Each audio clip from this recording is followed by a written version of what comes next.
Hi everybody, I've unboxed what came in the monitor box. In that box, you received the monitor, you received 2 parts to complete your stand, you receive your power cord. Also, you will be getting a 6-foot HDMI cord for connections.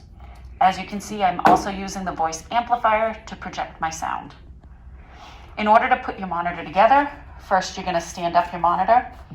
You're going to take the part of the stand with this metal adapter. The metal adapter will go inside the monitor piece.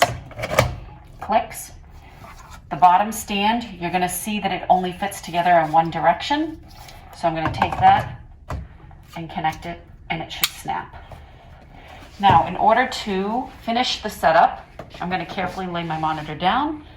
I'm going to connect my power cord, and I'm going to want to connect the HDMI cord to the monitor. Now my monitor is ready to go.